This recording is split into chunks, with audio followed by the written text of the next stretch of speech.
जो विष को अमृत में बदल देता है। अमृत चुप रही। उसकी आंखों में आंसू चमकने लगे। स्वयं को श्राप नहीं, वरदान समझने की शुरुआत वहीं से हुई। कैलाश की प्रथम झलक। अगले दिन प्रातः सूर्य उदित ही हुआ था कि दूर से कैलाश पर्वत की चोटी चमकने लगी, मानो चंद्रमा ने स्वयं धरती पर आकर विश्राम किया हो। अमृत के मन की सारी थकान पल भर में दूर हो गई। वही है महादेव का निवास, जो हर जीव को आश्रय देते हैं? उसने पूछा। गंगाधर मुस्कुराए। हाँ अमृत, और आज तुम्हें अपने पिता के चरणों तक पहुंचाना ही मेरा धर्म है। नागों का पहला आक्रमण अचानक धरती कांपी।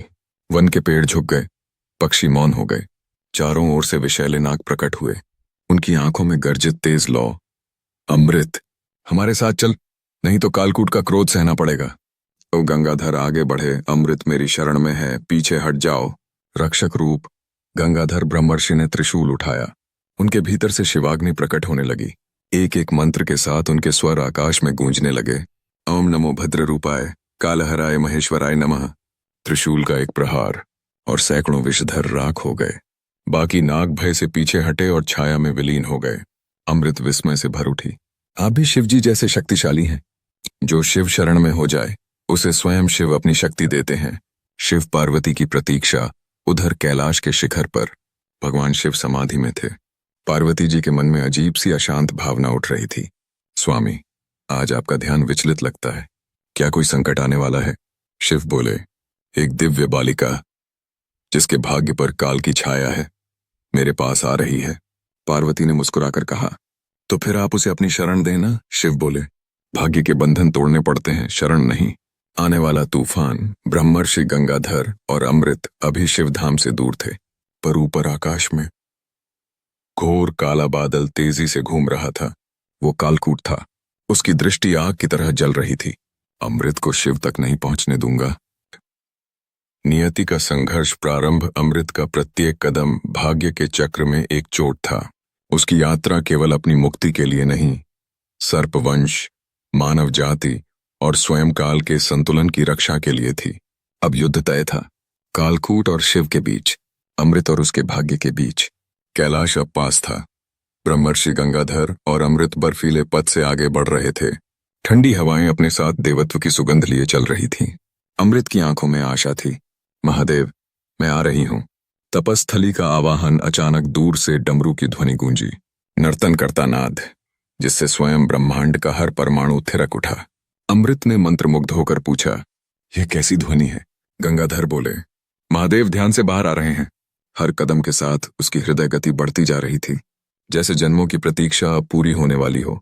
माता पार्वती का दर्शन मार्ग में एक दिव्य उद्यान मिला, जहां हिमकंड फूलों पर मोतियों सा चमक रहे थे। वहीं खड़ी थी माता पार्वती, नवचंद्र सी कोमल मुस्कान और हिमालय सी दृढ़ता लिए। आओ पुत्री। उनकी आवाज में मां के प्रेम की शक्ति थी।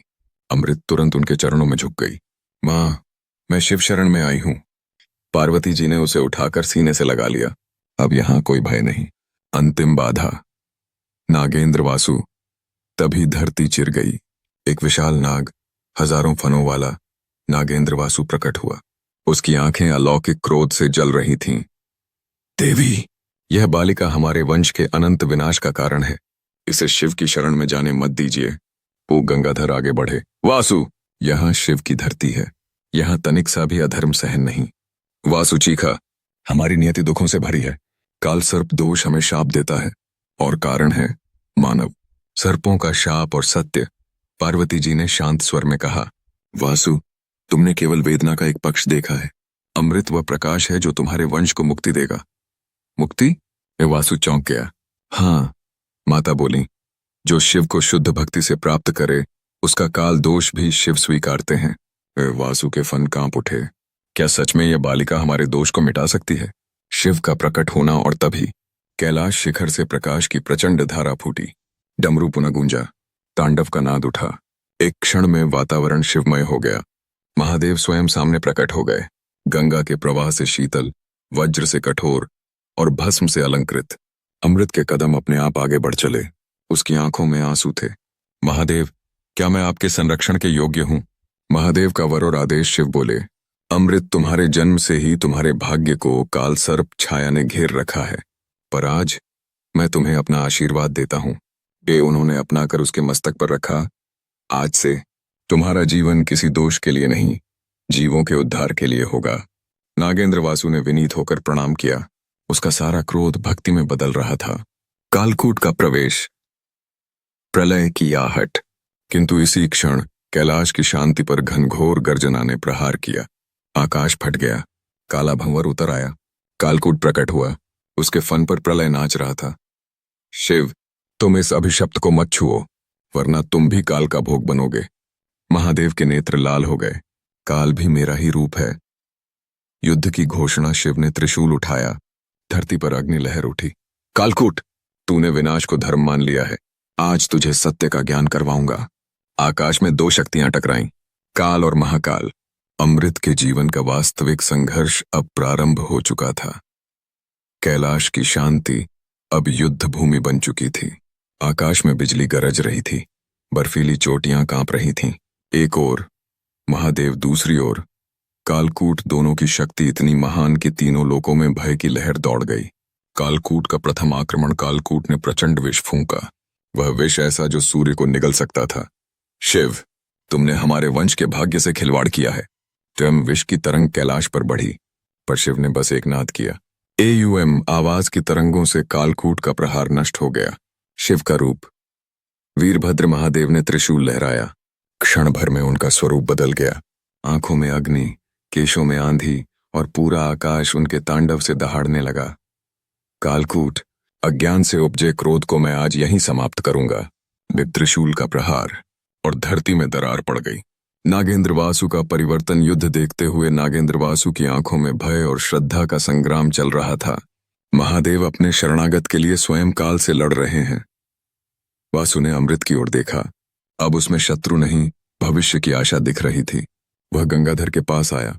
ऋषिवर, हमें भी युद्ध में उतरने दीजिए। गंगाधर बोले, युद्ध तभी धर्म है जब वह मुक्ति दिलाए। नागेंद्र वासु ने तेज से कहा, तो हम आज अपने भाग्य को बदलना चाहते हैं। अमृत और पार्वती माता उधर।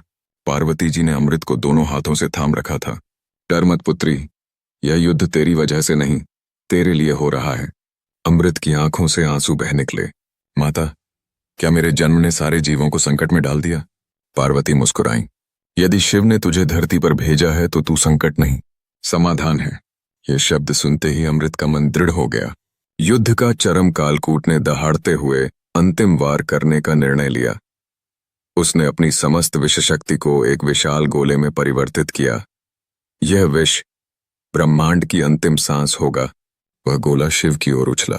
सभी देवता भयभीत थे, किंतु महादेव शांत स्थिर समाधि के समान। उन्होंने अपना गला आगे बढ़ाया और वह विष्ट सीधे शिव के कंठ में समा गया। निशब्द आकाश, सभी आश्चर्यचकित हुए। महादेव का कंठ नील हो उठा। नीलकंठ का प्राकट्य। शिव ने कहा, विष को यदि सही हृदय मिले तो वह भी अमृत बन जाता है। वे सभी के नेत्रों में श्रद्धा की अग्नि जल उठी। देवताओं ने एक स्वर में उच्चारण किया, हर हर महादेव। कालकूट स्तब्ध, उसकी शक्ति समाप्त। तुमने मेरे विष को नष्ट कर दिया। शिव ने उत्तर दिया, नष्ट नहीं धारण किया है, पर तेरे मन का विष तुझे स्वयं त्यागना होगा। कालकूट के फन झुक गए। उसका क्रोध पिघलकर पश्चाताप बन गया। अमृत का भाग्य उद्घोष। महादेव अमृत के समीप आए। ब्रह्मांड उनके चरणों में अर्पित प्रतीत होता था। अमृत, उनकी आवाज में पिता का प्रेम था। आज से तू केवल एक बालिका नहीं, कालदोष नाशिनी है। तेरी साधना और प्रेम उन सभी को मुक्ति देगा जो काल सर्प दोष से पीड़ित हैं। अमृत ने प्रणाम किया। प्रभो, मेरा जीवन आपका है। जो भी मेरा नाम लेकर श्रद्धा से पूजा करेगा, उसका काल सर्प दोष नष्ट होगा। कालकूट का शांति वचन। कालकूट आगे बढ़ा। उसने अमृत के चरणों में शीश झुकाया। क्षमा करो, तुम्हारे माध्यम से हमारा वंश भी उद्धार पाएगा। अमृत ने उसे उठाकर कहा, हम सब शिव की संतान हैं, किसी का दोष, किसी का अभिशाप नहीं। समस्त नागवंश के हृदय में शांति उतर आई। नया आरंभ। युद्ध समाप्त। विष अमृत में बदल चुका था। कैलाश पर सूर्योदय हुआ। स्वर्णिम किरणों ने सभी के मन में नई आशा जगा दी। गंगाधर बोले, अमृत, आज तूने न केवल अपने भाग्य को बल्कि सर्प वंश के भविष्य को भी बदल दिया। पार्वती जी ने अमृत का मस्तक चूमा। तू हमारी संतति का गर्व है। निष्कर्ष, शिव पूजा और काल सर्प दोष मुक्ति का रहस्य शिव ने घोषणा की। जो भी सच्चे भाव से राहु केतु से पीड़ित होकर मेरी पूजा करेगा, नीलकंठ का स्मरण करेगा, महामृत्युंजय का जाप करेगा, नागों को अन्न और जल प्रदान करेगा, उसका काल सर्प दोष स्वयं मैं हर लूंगा। कहानी समाप्त नहीं, संदेश प्रारंभ। यह कथा केवल कथा नहीं, एक मार्ग है, एक सत्यम है। शिव की शरण में आओ, काल भी तुम्हारी रक्षा करेगा।